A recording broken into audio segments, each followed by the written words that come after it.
మత్తయి సువార్త 17వ అధ్యాయము 9వ వచనం నుండి ఎవరైనా ప్రేరేపించబడిన వాళ్ళు 9వ వచనం ఒకటే చదవండి.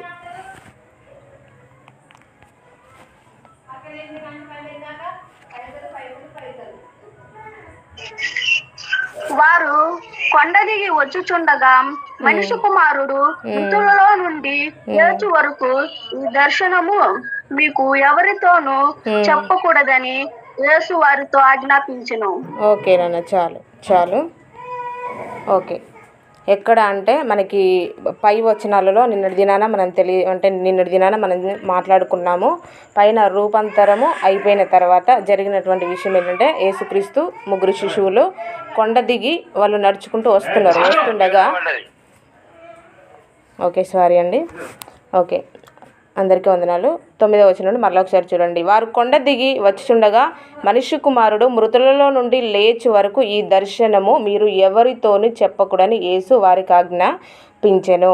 ఏ దర్శనం అంటే మనము 8 వచనాల వరకు 1వ వచనం నుండి 8 వచనాల వరకు చెప్పుకున్నటువంటి దర్శనం ఏదైతే ఉందో జరిగినటువంటి విషయము, మరలా యేసుక్రీస్తు యొక్క ముఖము మారిపోవడం, ఆయన యొక్క వస్త్రాలు అవంతా కూడా ఆయన యొక్క మహిమను వీళ్ళు చూశారు. ఎవరు అనంటే అక్కడ ఉన్నటువంటి శిష్యులు యోహాను గారు, పేతురు గారు, యాకోబు గారు, వీళ్ళు ముగ్గురు చూశారు. ఆ మహిమను మీరు ఇప్పుడే ఎవరికి చెప్పకూడదు అనేసి చెప్తున్నాడు. ఎందుకు అనంటే అప్పటికి ఆయన వచ్చినటువంటి వర్క్ ఇంకా కంప్లీట్ కాలేదు, ఆయన చేయాల్సినటువంటి వర్క్ ఇంకా చాలా ఉంది. ఒకవేళ ఇప్పుడే ఆయన యొక్క మహిమ గురించి ఒకవేళ ప్రజలకు తెలియజేస్తే వాళ్ళు నమ్మకుండా వీళ్ళు ఏదో చేస్తున్నారు అనేసి మరలా తిరగబడి యేసుక్రీస్తును యేసుక్రీస్తు యొక్క పరిచర్యకు ఆటంకంగా ఉండేటువంటి అవకాశాలు కూడా ఉంటాయి. కాబట్టి అందుకే ఇవన్నీ ఆలోచించి యేసుక్రీస్తు కొన్ని చోట్ల స్వస్థతలు జరిగించినా కూడా వాళ్ళకు మీరు ఎవరితో చెప్పకూడదు అనేసి కొన్ని చోట్ల చెప్తా ఉంటాడు. ఎందుకు అనంటే అప్పుడు ఉన్నటువంటి పరిస్థితులు వేరు, ప్రజెంట్ ఉన్నటువంటి పరిస్థితులు వేరు. అప్పుడు ఉన్నటువంటి పరిస్థితులు ఏంటంటే వాళ్ళు నమ్మరు. కొంతమంది మాత్రమే యేసుక్రీస్తు దగ్గరకు వచ్చిన వాళ్ళు, మీకు చాలాసార్లు చెప్పాను, వెంబడించే వాళ్ళు చాలామంది ఉన్నారు. కానీ దాంట్లో ఒక్కొక్కరు ఒక్కొక్క ఉద్దేశం చేత యేసుక్రీస్తుని వెంబడిస్తారు. కొంతమంది అసలు యేసుక్రీస్తునే నమ్మలేదు, ఇంకో కొంతమంది ఏంటంటే స్వస్థతల కోసం వెంబడించారు. ఈ యొక్క 12 మంది శిశువులు మాత్రము దేవునికి నిజంగా వాళ్ళు నిలబడ్డారు. అయితే అక్కడ ఉన్నటువంటి ఆ పరిస్థితులను బట్టి యేసుక్రీస్తు ఏమని చెప్తున్నాడంటే మీరు ఎవరితో ఇప్పుడే చెప్పకండి, ఆ తర్వాత వాళ్ళకే తెలుస్తుంది. ఎప్పుడు తెలుస్తుంది అంటే యేసుక్రీస్తు మరణించి తిరిగి లేచిన తర్వాత ఆయన యొక్క మహిమ గురించి కానీ ఆయన యొక్క శక్తి కానీ ఆయనే దేవుడని వాళ్ళు ఎప్పుడు అటువంటి అవకాశం కూడా ఉంది. మన మీద తిరగబడేసి పరిచర్యకు ఆటంకంగా ఉంటుంది కావచ్చు అనేసి యేసుక్రీస్తు అక్కడ ఎవరితో మీరు ఇప్పుడే చెప్పకండి అని చెప్పిన తర్వాత వారు కొండ దిగి వచ్చుచుండగా మనిషి కుమారుడు మృతులలో నుండి లేచి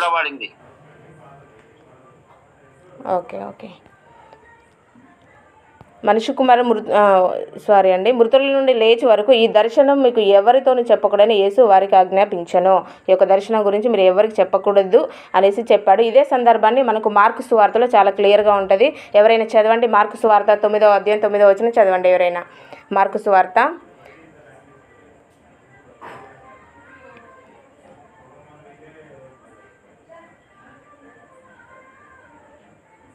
వారు ఆ కొండ దిగి వచ్చుచుండగా మనిషి కుమారుడు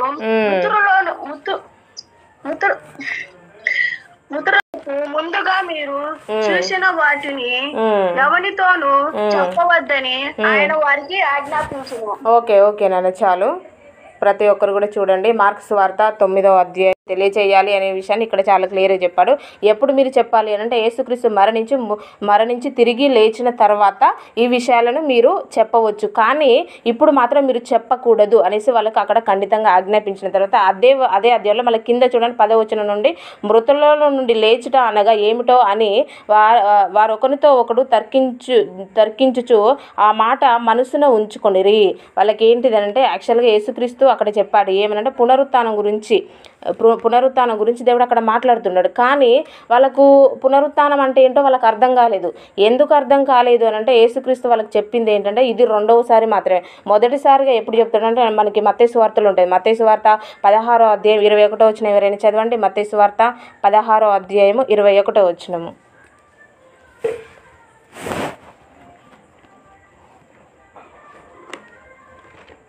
దయచేసి సిస్టర్ మీరు ఆగండి, రెఫరెన్స్ ఒక్కరే చదువు.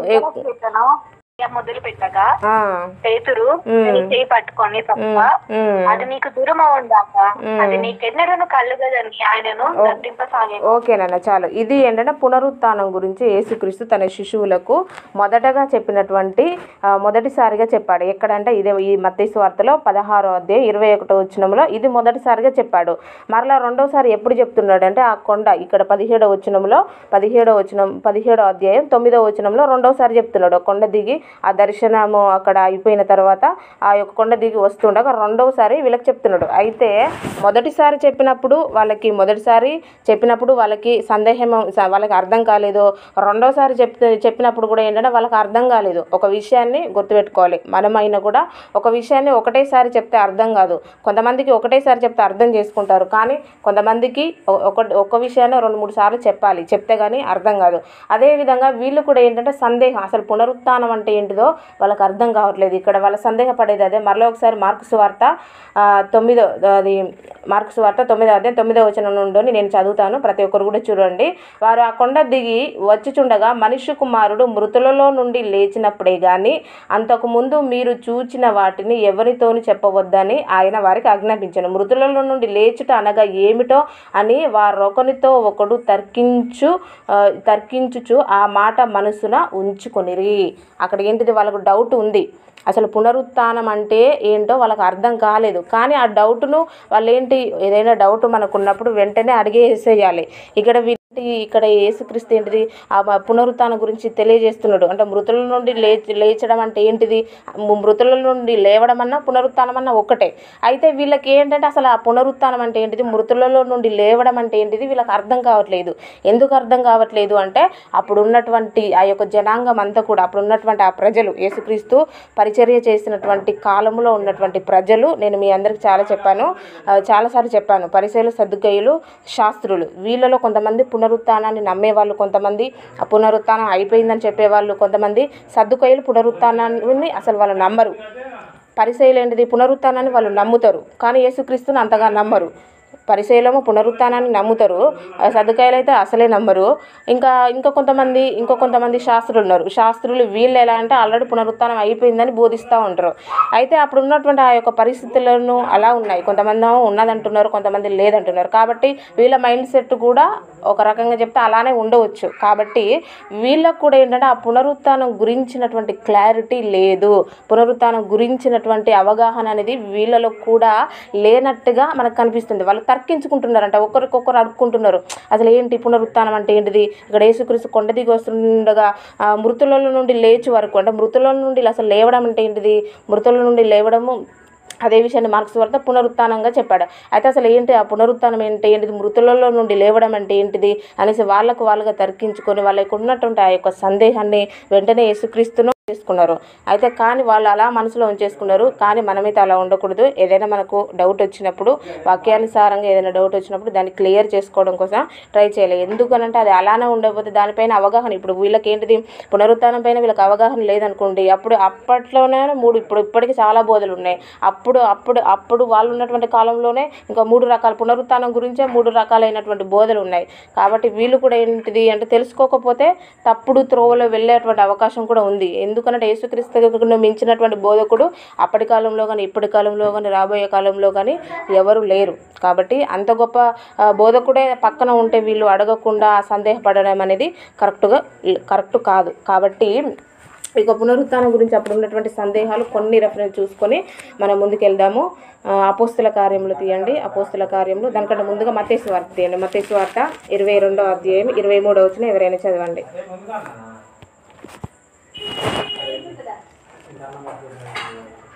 పునరుత్థానం లేదని చెప్పేది సద్దుకాయులు ఆ దినంలో ఆయన ఎదుటికి వచ్చి కూడా ఒకడు పిల్లలు లేక చనిపోయిన ఎడల అతని సహోదరుడు అతని భార్యను పెళ్లి చేసుకుని తన సహోదరునికి సంతానం కలిగజేయవాలని చెప్పాను.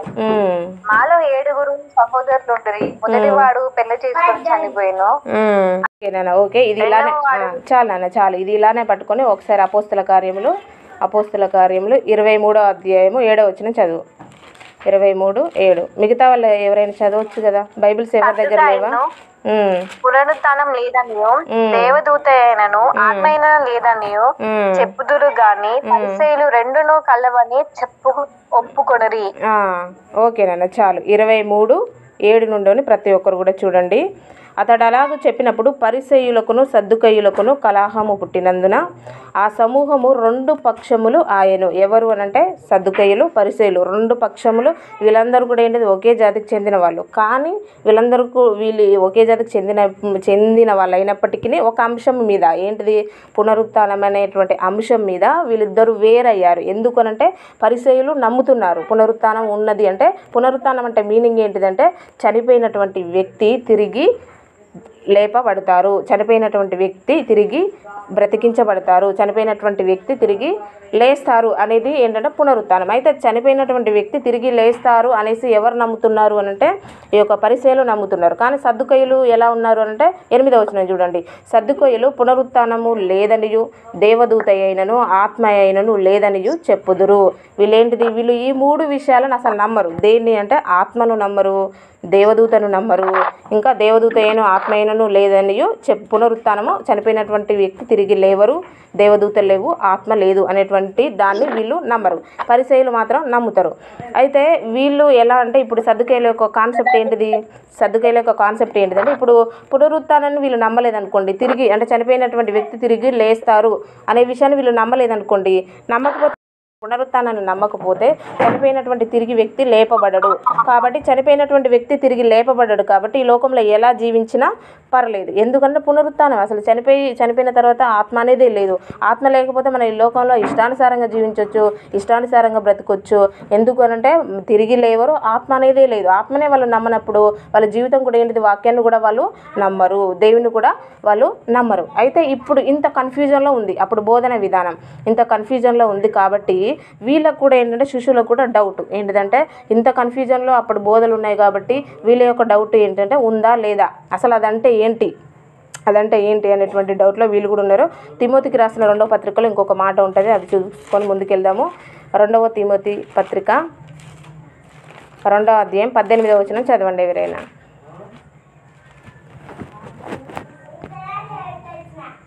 తిమోతికి రాసిన 2వ పత్రిక 2వ అధ్యాయం 18వ వచనం. ఫిలోతులో ఉన్నారు, వారు పునరుద్ధానం గతించని చెప్పుచు సత్య విషయం తప్పిపోయి కొందరు విశ్వాసం చక్కడగా ఉన్నది.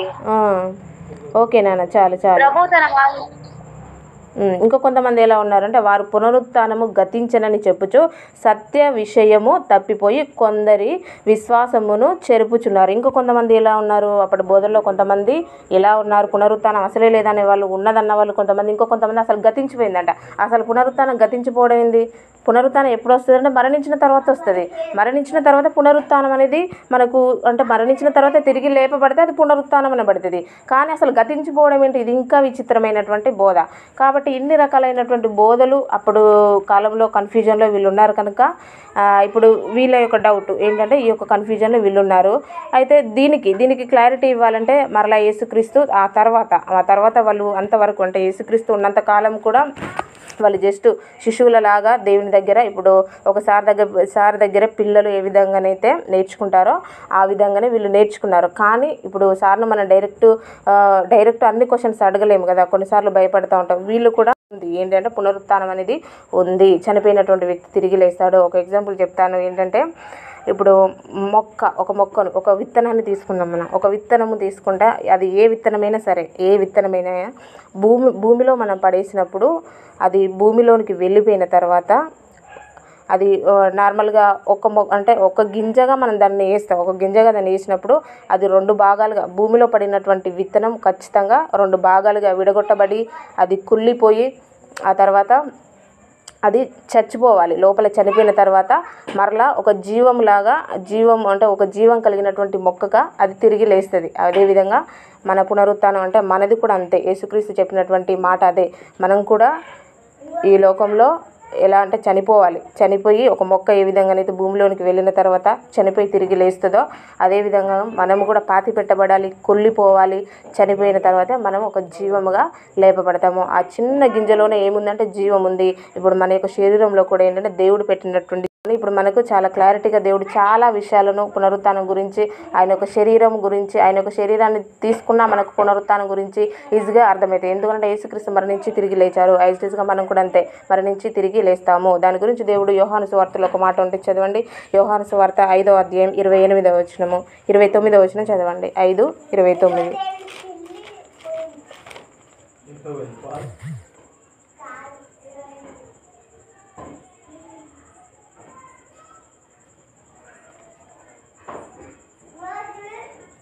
యోహాను సువార్త 5వ అధ్యాయం 29వ వచనం ఫాస్ట్గా ఎవరైనా చదవండి.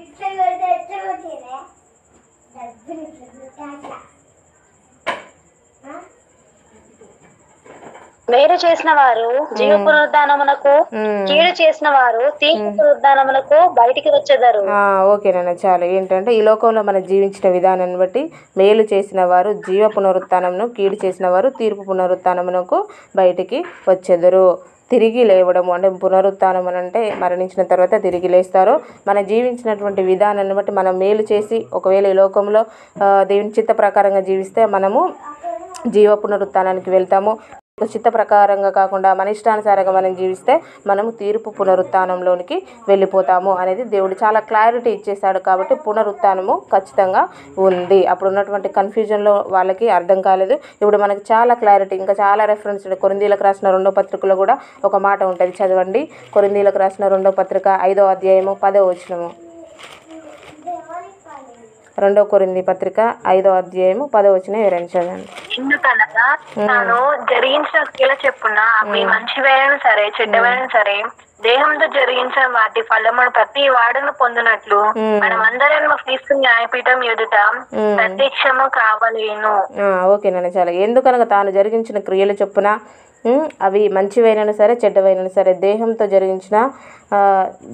జరిగించిన వాటి ఫలము ప్రతి వాడును పొందినట్లు మనమందరమును క్రీస్తు న్యాయపీఠం ఎదుట ప్రత్యక్షము కావలియును. ఏంటంటే మనం జరిగించినటువంటి ప్రతిదీ అంటే ఈ లోకంలో మనం ఎలానైతే జీవిస్తామో ప్రతి దానికి కూడా మనందరం కూడా లెక్క చెప్పవలసింది. ఏ లెక్క ఎప్పుడు చెప్తామంటే పునరుత్థానం ఉన్నది అనేటువంటి దాన్ని మనం నమ్మినప్పుడు, పునరుత్థానం ఉన్నది, మనం తిరిగి లేపబడతాము. యేసుక్రీస్తు ఏ విధంగానైతే చనిపోయి తిరిగి లేచారో మనము కూడా అలా తిరిగి లేపబడతాము అనేటువంటి విషయాన్ని మనం నమ్మినట్లయితే ఖచ్చితంగా దీన్ని మనసులో పెట్టుకోవాలి. మనం తిరిగి అందరం కూడా ఒకనొక దినమున దేవుని యొక్క న్యాయపీఠం ఎదుట నిలబడవలసి వస్తుంది. దేవుని యొక్క న్యాయపీఠం ఎదుట నిలబడినప్పుడు మనం చేసినటువంటి ప్రతిదీ కూడా దేవుడు ప్రతిదీ ఒక టీచర్ కనుక స్టూడెంట్ని ఏ విధంగానైతే స్కూల్కి రాకపోతే ఏ విధంగా ఎందుకు రాలేదని ప్రతి డే గురించి అడుగుతాడో అదేవిధంగా మనకిచ్చినటువంటి జీవితకాలం 70 సంవత్సరాలు, 80 సంవత్సరాలు, 90 సంవత్సరాలు, 100 సంవత్సరాలు, 120 సంవత్సరాలు, 150 ఎన్ని సంవత్సరాలైనా అది ఎన్ని సంవత్సరాలైనా ప్రతి డేకి, ప్రతి క్షణంకి, ప్రతి నిమిషానికి కూడా మనం దేవునికి లెక్క చెప్పవలసిన వారమే ఉన్నాము.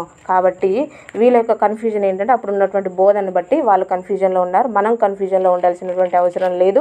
ఎందుకంటే మనకు దేవుడు చాలా క్లారిటీగా ఇప్పుడు మనకు వాక్యము అప్పుడు వాళ్ళకి అంతగా తెలియదు కాబట్టి వాళ్ళ కన్ఫ్యూజన్లో ఉన్నాయి. ఇప్పుడు మనం కన్ఫ్యూజన్లో ఉండాల్సినటువంటి అవసరం లేదు. పునరుత్థానం గురించి మీ అందరికి క్లారిటీ వచ్చింది అనుకుంటున్నాను. పునరుత్థానం ఖచ్చితంగా ఉన్నది. మనం మరణించిన తర్వాత తిరిగి లేపబడతాము. మన యొక్క జీవితానికి కూడా మనకు లెక్క ఉంది అనే విషయాన్ని ఎవరు మర్చిపోకూడదు. మరలా రండి మత్తయి సువార్త 17వ అధ్యాయం 9వ వచనం. వారు కొండ దిగి వచ్చుండగా మనిషి కుమారుడు మృతులలో నుండి లేచి వరకు ఈ దర్శనము మీరు ఎవరితోనూ చెప్పకూడని యేసు వారికి ఆజ్ఞాపించెను.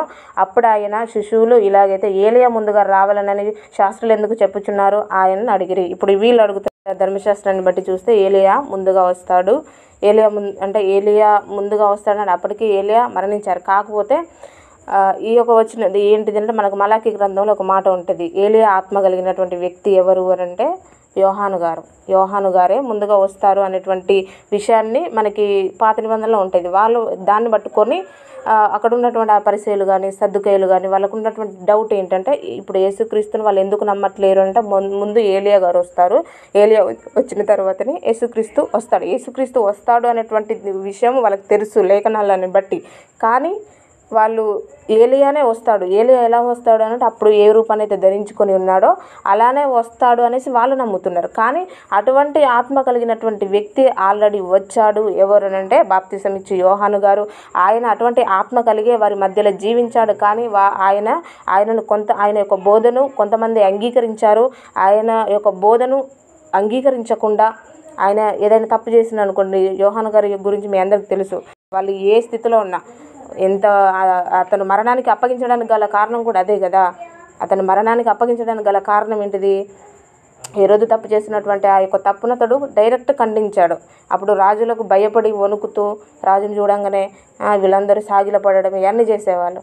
కానీ ఆ విషయాన్ని తెలుసు కూడా అక్కడ దేవుని యొక్క ఆత్మ, ఎవరి ఆత్మ ఉంది అతనిలో అంటే ఏలియా యొక్క ఆత్మ అతనిలో పనిచేసింది కనుక అతడు ఆ యొక్క తప్పును, ఏలియా యొక్క ఆత్మ ఏంటిది? పౌరుషం కలిగినటువంటి ఆత్మ, అగ్ని వంటి ఆత్మ అతనిలో ఉంది. కాబట్టి అటువంటి ఆత్మ ఇతను కలిగి ఉన్నాడు కనుక ఆ యొక్క తప్పును ఖండించినందుకు అతన్ని చంపిస్తారు. అందుకే దేవుడు ఇక్కడ క్లారిటీ వాళ్ళకి ఇచ్చేస్తున్నాడు. కింద చూడండి, అప్పుడు ఆయన శిష్యులు ఇలాగైతే ఏలియా ముందుగా రావాలని శాస్త్రులు ఎందుకు చెప్పుచున్నారని ఆయన అడిగిరి. అందుకైనా ఏలియా వచ్చి సమస్తమును చక్కపెట్టునని మాట నిజమే. ఓకే, మీరు అడుగుతున్నటువంటి క్వశ్చన్కి నేను ఆన్సర్ చెప్తున్నాను. ఏలియా వస్తాడు, సమస్తాన్ని కూడా చక్క పెడతాడు, అది నిజమే. కానీ అయినను ఏలియా ఇదివరకే వచ్చెను, వారు అతన్ని ఎరుగక తమకిష్టము వచ్చినట్టు అతని ఎడల చేసిరి. మనిషి కుమారుడు కూడా అలాగే వారి చేత శ్రమలు పొందబోవుచున్నాడని మీతో చెప్పుచున్నాను. అప్పుడు ఆయన బాప్తిసం ఇచ్చి యోహానును గురించి తమతో చెప్పనని శిష్యులు గ్రహించిరి. ఎవరు ఆ యొక్క ఏలియా ఆత్మ కలిగినటువంటి వ్యక్తి ఎవరు అంటే బాప్తిసం ఇచ్చి యోహాను గారు. బాప్తిసం ఇచ్చి యోహాను గారు వచ్చి మనకి లూకాసు వార్తలో ఉంటాయి, చదవండి. లూకాసు వార్త 1వ అధ్యాయము 17వ వచనము.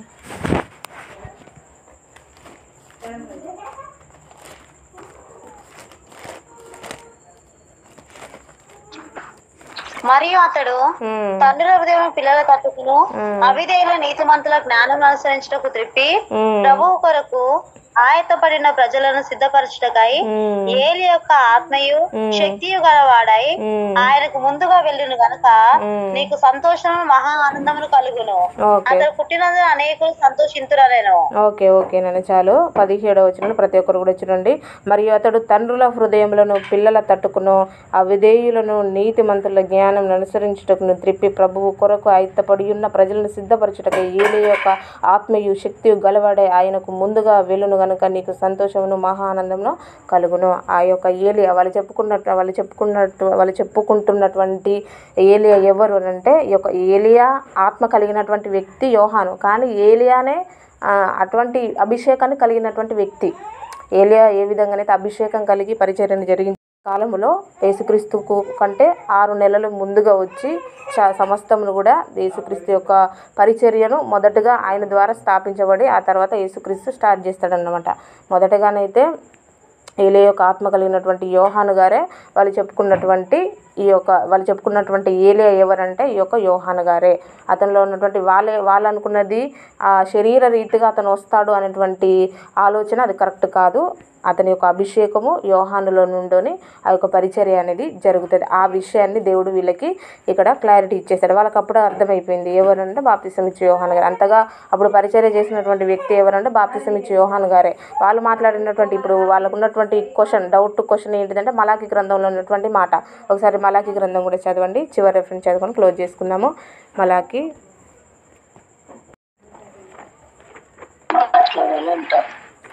ఏలయనగా నియమింపబడిన దినము వచ్చుచున్నది, కొలిమి కాలునట్లు అది కాలును, గర్విష్ఠులందరూ దుర్మార్గులందరూ కొయ్య కాలు వలె ఉందురు, వారిలో ఒకనికిని వేరైనను చిగురైనను లేదా రాబో దినము అందరినీ కాల్చివేయనని సైన్యములకు అధిపతి యెహోవా సెలవిచ్చుచున్నాడు. అయితే చాలతమ్మా 4వ అధ్యాయం 5, 6 వచనాలు 2 చూసుకుందాము. యెహోవా నియమించిన భయంకరమైన ఆ మహాదినము రాకమునుపు నేను ప్రవక్తయగు ఏలియాను మీ యొద్దకు పంపుదును. నేను వచ్చి దేశమును చెప్పించకుండానట్లు అతడు తండ్రుల హృదయమును పిల్లల హృదయమును తండ్రుల తట్టును త్రిప్పును. వాళ్ళ క్వశ్చన్ ఏంటంటే ఇది, ఏలియాను పంపిస్తానన్నాడు. యేసుక్రీస్తు కంటే ముందుగా ఏలియా వస్తాడు, కానీ ఏలియా రాలేదు కాబట్టి మేము యేసుక్రీస్తును నమ్మము. ఏలియా వస్తే మేము యేసుక్రీస్తుని నమ్మేవాళ్ళం, కానీ ఏలియా రాలేదు కాబట్టి మేము యేసుక్రీస్తుని నమ్మే. ఎందుకు అంటే యేసుక్రీస్తు అప్పుడు వాళ్ళకు ఉన్నటువంటి ఆలోచన ఏంటంటే వచ్చేసి మమ్మల్ని అందరూ కూడా ఏంటంటే మమ్మల్ని కూడా ఒక మంచి పరిపాలన, ఒక రాజులుగా మమ్మల్ని కూడా చేస్తాడు అంటే మాకున్నటువంటి కష్టాలను రాగానే ఆయన రాజు కనుక రాగానే వచ్చేసి మాకున్నటువంటి కష్టాలన్నింటి కూడా తీసేసి మమ్మల్ని ఒక ఒక ఒక మాకంటూ ఒక సమాజాన్ని ఏర్పరిచి మా మీద అతను రాజ్య పరిపాలన చేస్తాడు అనేటువంటి ఆలోచన వాళ్ళకు ఉండే. కానీ యేసుక్రీస్తు వచ్చింది ఎలా అనంటే ఒక దీనాతి దీనమైనటువంటి స్వభావంలో ఆయన వచ్చాడు. వాళ్ళు అనుకున్న వాటన్నిటి కూడా వాళ్ళు ఏదైతే వాళ్ళు ఆలోచన చేశారో వాటన్నిటికి కూడా ఏంటంటే యేసుక్రీస్తుకు వాళ్ళకు ఏంటంటే అంచనాగా అనిపించలేదు. వాళ్ళు అనుకున్న వాటన్నిటికి కూడా వ్యతిరేకంగా అనిపించింది. ఎందుకంటే ఆయన పుట్టడము చాలా దీనత్వంలో పుట్టాడు. ఆయన మనిషి రూపంలో ఒక మనుషులతో పాటు కలిసిపోయి మనుషులు ఏది తింటే అది తినడము, అదంతా కూడా వాళ్ళకు ఒక రాజులాగా అనిపించలే. యేసుక్రీస్తు వాళ్ళు దేవుడుగా వాళ్ళు నమ్మలేదు. ఎందుకంటే వాళ్ళు అనుకున్న దానికి ఆయన చాలా తక్కువ స్థితిలో వాళ్ళకు కనిపించాడు కనుక వాళ్ళు నమ్మలేకపోయారు. వాళ్ళ కాన్సెప్ట్ ఒకటే. మలాకి గ్రంథంలో ఆ మాట ప్రకారంగా చూస్తే ఏలియా ముందుగా రావాలి, ఏలియా తర్వాత వచ్చే మా రాజు కోసం మేము ఎదురు చూస్తున్నా. ఆ రాజు ఈయన కాదు. ఆ రాజు ఎవరు అని అంటే ఆ రాజు యేసుక్రీస్తు అయితే ఇలా ఎందుకుంటాడు, ఇంత తక్కువ స్థితిలో ఎందుకుంటాడు, ఇంత దీనత్వంలో ఎందుకుంటాడు, ఒక రాజ్య పరిపాలన నుంచి మమ్మల్ని అందరూ కూడా ఏంటంటే మంచిగా ఉన్నతమైన స్థానంలో మమ్మల్ని ఉంచాలి. కానీ ఈయన వచ్చి ఏం చేస్తున్నాడు, పాపులతో భోజనం చేస్తున్నాడు, ఏది పడితే అదే తింటున్నాడు. అది ఇవన్నీ కూడా వాళ్ళకు ఏంటంటే నచ్చలేదు. కొన్ని మ్యూట్లో పెట్టేసుకోండి దయచేసి. ఇంకా ఇలా చూసుకుంటే ఇలా ఏంటంటే వాళ్ళ కాన్సెప్ట్ ఇలా ఉందన్నమాట. దానికి వాళ్ళకు ఉన్నటువంటి కాన్సెప్ట్కి ఇక్కడ యేసుక్రీస్తుకు వాళ్ళకి ఏంటంటే అంచనా వేయలేకపోయి, అంటే వాళ్ళకి అర్థం కాలేదు. అర్థం కాకుండా నమ్మకుండా ఉన్న వాళ్ళు కొంతమంది ఉన్నారు. ఇంకో కొంతమంది లేఖనాలు తెలిసి కూడా యేసుక్రీస్తుని అంగీకరించలేదు. ఎందుకంటే ఆయన చేసేటువంటి స్వస్థతలు కానీ అద్భుతాలు కానీ ఆయన ఎంత పాపినైనా కూడా ప్రేమించడము, వాళ్ళ బోధకు మొత్తం యేసుక్రీస్తు వ్యతిరేకం. ఎందుకు అనంటే వాళ్ళు చేసేది మొత్తం అన్యాయం. యేసుక్రీస్తు ఏంటిది, అన్నీ న్యాయంగా ఉండాలి, ఏది తప్పు చేయకూడదు అనేటువంటి వాటి ఇప్పుడు పరిసర సర్దుకాలు వాళ్ళ స్వలాభం కొరకు వాళ్ళు పరిచర్య చేశారు. కానీ యేసుక్రీస్తు దాన్ని ఖండించాడు. అలా కూడా కొంతమంది అంగీకరించలేకపోయారు. వాళ్ళకి అడిగినటువంటి ఆ క్వశ్చన్కి యేసుక్రీస్తు ఇక్కడ సమాధానాన్ని ఇచ్చాడు. వాళ్ళు ఎదురు చూసి ఏలియా యొక్క పరిశుద్ధాత్మ శక్తిని కలిగి లోకానికి వచ్చి ఆ యొక్క పరిచర్యను కొనసాగించాడు. వాళ్ళకు అడిగినటువంటి క్వశ్చన్కి దేవుడు మనకి ఎక్కడంటే లూకాసు వార్త 1:17 మనకి ఆన్సర్ దొరుకుతుంది. మరలా ఒకసారి 9 నుండి 13 వరకు ఒక్కసారి చూసుకొని క్లోజ్ చేసుకుందాం. వారు కొండ దిగి వచ్చిండగా మనిషి కుమారుడు మృతుల నుండి లేచి వరకు ఈ దర్శనము మీరు ఎవరితోనూ చెప్పకూడదని యేసు వారికి ఆజ్ఞాపించును. ఎందుకు చెప్పకూడదంటే అక్కడ గొడవలు, పరిచర్యకు, మరి ముఖ్యంగా పరిచర్యకు అడ్డంకులు కలుగుతాయి కనుక అది ఏంటంటే చెప్పకూడదు అని చెప్పాడు. లేకపోతే అది అంటే చెప్పకూడదు, కొంతమందికి వాళ్ళ ముగ్గురికే తెలియాలి, మిగిలిన వాళ్ళకి తెలియకూడదు అనేసి దేవునికి కూడా పార్షాలిటీ ఉంది. దేవునికి కూడా అలా ఉందని ఏమనుకోకండి. ఎందుకు చెప్పొద్దు అన్నాడంటే పరిచర్యకు ఆటంకంగా ఉండకూడదని చెప్పొద్దని చెప్పాడు. మృతుల పునరుత్థానం గురించి మనకు మార్క్స్ వార్తలో డౌట్, ఇదే సందర్భం మార్క్స్ వార్తలో మనం చదువుకుంటే వాళ్ళకు డౌట్ ఉన్నట్టుగా అనిపించింది. ఆ డౌట్ను మనము ఇప్పుడు చెప్పుకున్నాం.